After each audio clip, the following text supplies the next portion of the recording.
আপনারা জানেন যে আমরা আজকে আমাদের নমিনেশনটা উইথড্র করেছি। আমি সহ প্রায় 14-15 জনের মতো এই জিনিসটা আমরা উইথড্র করেছি। আর এটা উইথড্র করার রিজনটা খুবই ক্লিয়ার। এখানে আমার কাছে মনে হয় না যে আমাকে খুব ডিটেলসে বা ব্যাখ্যা করে আপনাদেরকে কোনো কিছু বলার আছে। আমি শুরুর থেকে একটা কথা বলে আসছি যে ইলেকশনটা কোন দিকে যাচ্ছে বা কিভাবে হচ্ছে এই জিনিস নিয়ে আপনারা সবাই এখন ক্লিয়ার।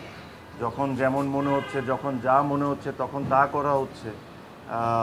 এটা এটা আসলে ইলেকশন না, এটা ইলেকশন না। আর ক্রিকেটের সাথে এই জিনিসটা কোনো দিক থেকেই মানায় না। আপনারা আমি শিওর যখন ইসি তালিকা দিবে যে আজকে কারা কারা উইথড্র করেছেন, তাদের নামগুলো আপনারা দেখলেই বুঝতে পারবেন যে তারা সবাই তাদের জায়গার থেকে হেভিওয়েট, তাদের vote ব্যাঙ্কও it's very strong.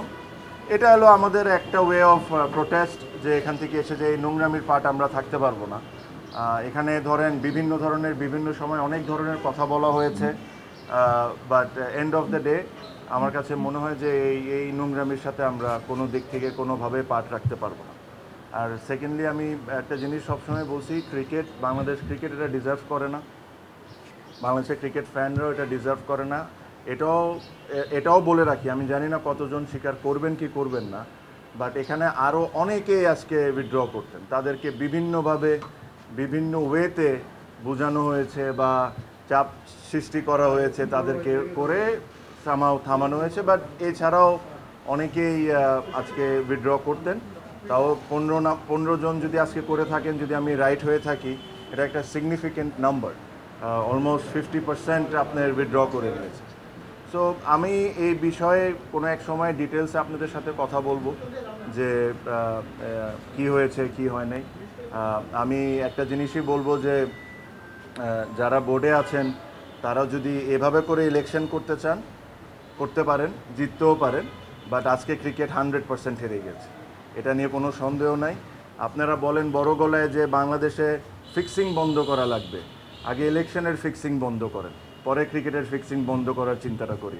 So আমার এর চেয়ে বেশি কিছু বলার নাই। আমার কাছে মনে হয় যে এটা স্পষ্টভাবে ক্লিয়ার সবার কাছে, কারা কারা কোন সময়ে কারা কারা কোন ধরনের ইনভলভমেন্ট এখানে রেখেছেন, কী ধরনের ইন্টারফারেন্স হয়েছে। নিয়ম ইচ্ছামতো সুবিধার মতো যে সময় দরকার ও সময় চেঞ্জ করা হয়েছে। আর এর সাথে কারা কারা জড়িত একদম স্পষ্টভাবে ক্লিয়ার। আমি এর চেয়ে বেশি আর কোনো কথা বলবো না, বাট ইনশাল্লাহ ভবিষ্যতে আমি এটা নিয়ে অবশ্যই কথা বলবো। আমি আমার স্পিচ এই কথাই বলে শেষ করব যে এই ইলেকশন বাংলাদেশ ক্রিকেট বোর্ডের জন্য একটা কালো দাগ হয়ে গেল।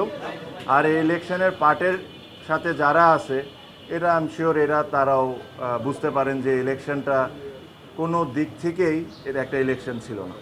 So thank you. আমার তরফ থেকে আমার এর চেয়ে বেশি আর কোনো মেসেজ দেওয়ার নেই।